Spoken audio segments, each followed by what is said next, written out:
ધાનેરાના મેવાડા ગામ ખાતે પાણીના પ્રશ્નને લઈ ગામના 60 થી 70% લોકો ગામ છોડી હિજરત કરવા મજબૂર થયા છે।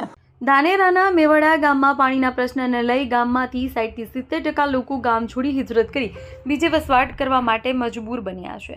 મેવાડા ગામમાં પાણી ન હોવાને કારણે ખેતી અને પશુપાલન પણ થઈ શકતું નથી અને અત્યારે છેલ્લા કેટલાક વર્ષોથી તો પીવાના પાણી માટે પણ લોકો વલખા મારી રહ્યા છે। બહારથી ટેન્કર દ્વારા પાણી પીવા માટે મોકલવામાં આવે છે, એ પણ 3 થી 4 દિવસે ટેન્કર આવે છે, જેથી લોકો હાલ પાણી વગર વલખા મારી રહ્યા છે અને હિજરત કરી રહ્યા છે। બનાસકાંઠા જિલ્લો એ મુખ્યત્વે ખેતી અને પશુપાલન આધારિત જિલ્લો છે, પરંતુ ઘણા સમયથી જિલ્લામાં પાણીના તળ દિવસે ને દિવસે નીચે જઈ રહ્યા છે। ત્યારે ખાસ કરી ધાનેરા તાલુકાના મેવાડા ગામમાં અત્યારે ખેતી અને પશુપાલન માટે પાણી નથી મળી રહ્યું, જેને કારણે ખેડૂતો અહીં ખેતી પણ નથી કરી શકતા કે પશુપાલન પણ નથી કરી શકતા, જેને લીધે ખેડૂતો પોતાની લાખો કરોડો રૂપિયાની જમીન અને મકાનો મૂકી હિજરત કરવા મજબૂર બન્યા છે। મહત્વની વાત છે કે સરકાર તરફ એક બાજુ મોટી વિકાસની વાતો કરવામાં આવી રહી છે કે તમામ લોકોના ઘરે ઘરે પીવાનું પાણી મળી રહ્યું છે,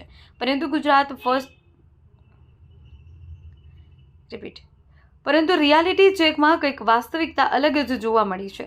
ગામમાં ખેતી અને પશુપાલન માટે તો ઠીક છે, પરંતુ લોકોને પીવા માટે, નહાવા માટે, ધોવા માટે પણ પાણી પૂરતું નથી મળતું। ગામ લોકો દ્વારા જણાવવામાં આવી રહ્યું છે કે તેઓએ 2-4 દિવસે ટેન્કર મારફતે પાણી આપવામાં આવે છે, પરંતુ એ પણ પૂરું પડતું નથી। ગામમાં લાખો રૂપિયાના ખર્ચે બોર બનાવવામાં આવે છે, પરંતુ પાણી ન હોવાને કારણે બોર ફેલ થાય છે અને પાણી મળતું નથી, જેને કારણે ગામમાં 60 થી 70% લોકો પોતાની મામૂલી જમીન અને મકાનો મૂકી મુંબઈ, સુરત, નવસારી, પાલનપુર સહિત મોટી સિટીઓમાં ધંધાર્થે હિજરત કરી ચાલ્યા ગયા છે। ઓકે, તમારું નામ? મારું નામ ધનીબેન। ધનીબેન, શું કહેશો? પાણી વગર કેટલી તકલીફ પડે? પાણી વગર બહુ તકલીફ પડે છે। પાણી પીવાનું નથી, સહેમતથી પાણી આવે 4-5 દાડે તો પીએ, નાવા ધોવા સારું એ તકલીફ। ખેતરમાં નદી લઈ જઈ, ખેતરમાં બાવળા ઉજાય, આંકડા ઉજાય, કોઈ ખેતી બેતી કરતા નથી। પાણી વગર જ્યાંથી ખેતી કરે, પીવાનું નહીં મળતો તો પછી ખેતી નહીં ખડાથી પાણી મળે। કેટલો વખો કહેવાય? ઘણો વખો કહેવાય, 20-25 વર્ષથી આ એવો વખો બેઠા। વરસાદ મળતો ને પાણી કેટલા ગયો, ઢોર કેમ જીવાડો? હવે ઢોર કેમ જીવાડા? કોકને કુએ હોય, કોક ભવિષ્ય કુએ હોય તો પાણી માથાથી ઉપાડી અને લાવવા, ને તરફ કોઈ વેસી આવે સહેમતથી તો કોઈ ટોકું બોકું ભરા તો ઢોર પા એનો જ બોલવાનું છે। મારું નામ તગાભાઈ કપૂરાજી ભડથિયા છે। મેવાડા ગામનો વતની છું, તાલુકો ધાનેરા, જિલ્લો બનાસકાંઠા। મારી ઉંમર અત્યારે 55 વર્ષની છે। હું છેલ્લા 40 વર્ષથી સુરત શહેરમાં રહું છું અને અમારા ગામમાં પાણીનો પ્રોબ્લેમ અત્યારથી નથી, જ્યારથી મને યાદ આવે છે ત્યારથી પાણીનો પ્રોબ્લેમ છે। પહેલા શરૂઆતમાં જ્યારે અમે નાના હતા 5-10 વર્ષના, ત્યારે મેવાડા ગામમાં રેલ નદી ચાલતી હતી અને પાણીની વ્યવસ્થા સારી હતી, પણ છેલ્લા 40 વર્ષથી ધીમે કરતા પાણીના તળ ઊંડા ગયા, કુવા સુકાઈ ગયા, નદી સુકાઈ ગઈ, તળાવો સુકાઈ ગયા, ઢોરને પીવા માટે પાણી નથી, ગામમાં પાણી ઘર વપરાશ માટે પાણી નથી, રસોઈ માટે પાણી નથી, લોકો નાવા ધોવા માટે આજુબાજુના કુવા ઉપર જાય છે, ત્યાંથી ઉચકીને પાણી લાવીને ઘરમાં વપરાશ કરે છે। બધાના ઘરે નળ છે, પણ નળમાં પાણી ક્યારે આવશે કોઈ નક્કી નથી। આવે તો થોડા ઘણું આવે, એકાદ ઘડો ભરાય, પાછું જતું રહે। નિગમની વ્યવસ્થા છે પાણીની, પણ છતાં એમાં ક્યારે પાણી આવશે કોઈને ખબર નથી। એકદમ ઓછું પાણી આવે છે અને દરેક માણસ હેરાન થાય છે। સિંચાઈ થતી નથી, ખેતીવાડી થતી નથી પાણીના અભાવે। લોકો અત્યારે ખેત તલાવડી કરવા માટે મજબૂર બન્યા છે, પણ છતાંય ખેત તલાવડી માટે પણ સરકાર પૂરી વ્યવસ્થા નથી આપતી। મારા કાકાના દીકરા ભાઈએ જ ગયા વર્ષે ખેત તલાવડી બનાવી, તો પ્લાસ્ટિક જે સરકાર તરફથી આપવાનું હતું 1 વર્ષ સુધી ના આવ્યું। ખેત તલાવડી બનાવી, ખર્ચો કર્યો, વ્યાજે પૈસા લાવી ખેત તલાવડી બનાવી, પણ સરકારે પ્લાસ્ટિક ના આપ્યું। પાણી નથી તો કેટલા ટકા લોકો બાકી થાય છે? ગામના પાણીના અભાવે ધીમે કરીને લોકો પોતાનું રોજીરોટી કમાવા માટે ગામ છોડી અને પાલનપુર, અમદાવાદ, સુરત, નવસારી, મુંબઈ શહેરમાં લગભગ ગામના 80% લોકો ત્યાં વસવા માંડ્યા છે અને નવેસરથી પોતાનું મજૂરી કરી, કોઈ ધંધો ચાલુ કરી નવેસરથી અને પોતાનું ગુજરાન ચલાવી રહ્યા છે। પશુપાલનને લઈને શું પરિસ્થિતિ છે? પશુપાલન, ઢોરોને ખાવા માટે ચારાની વ્યવસ્થા બહુ કપરી પરિસ્થિતિ થઈ છે। પીવા માટે પાણી નથી તો લોકો ઢોરને લઈને બીજા લોકોના કોઈને કુએ જ્યાં પાણી હોય ત્યાં જાય છે, પણ ત્યાંય લોકો પાણી પાવા દેતા નથી અને ઘરે તો કોઈ વ્યવસ્થા નથી। તો ધીમે પશુપાલન વ્યવસાય પણ પડી ભાગ્યો છે મેવાડા ગામમાં।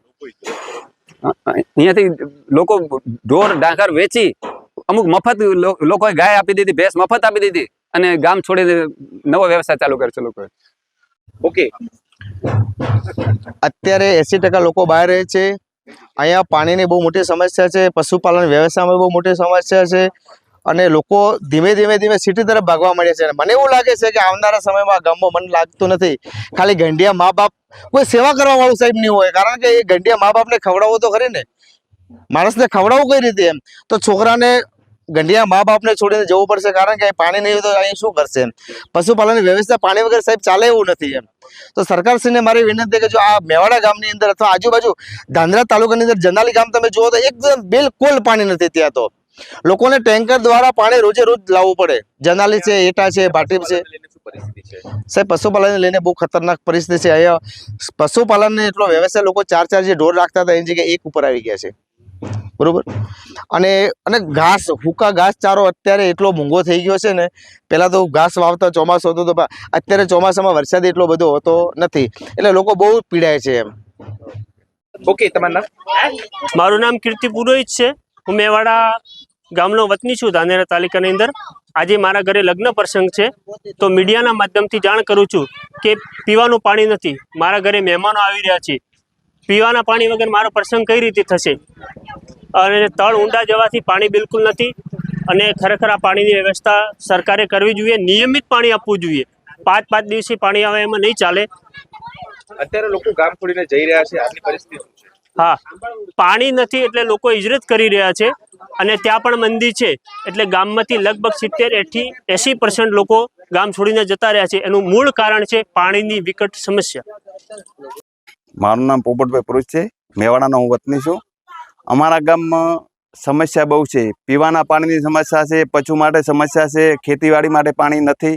એટલે એના વિશે અમારે કંઈક સરકારને ધ્યાન દોરવા અમે માગીએ છીએ કે એવું અહીં કંઈક કરે કે અમને ખેડૂતને ખેતી કરવાનું પાણી મળે. જો ખેતી કરવાનું પાણી મળશે તો અમે અમારો આગળ વધશે અને અમે અનાજ પકવશું, અમારી સારી આજીવિકા ચાલશે. એટલે સરકાર શ્રીને એવી વિનંતી છે કે તળાવો ભરે, નદીમાં રેલ નદીમાં પાણી નાખે, આડબંધ બોધે. આવું બધું કરવાથી અમારું ગુજરાન સારું થશે. હાલમાં ખેતી અને પશુપાલનની શું પરિસ્થિતિ હવે હમણાં બહુ કપરી છે અમારે, કારણ કે પાણી નથી એટલે ઘાસચારો નથી મળતો, અનાજની પણ શોર્ટેજ રહેશે. એટલે બધી વાતે તકલીફ છે એમ. ઢોરને પીવાનું પાણી પણ નથી મળતું. ઓકે.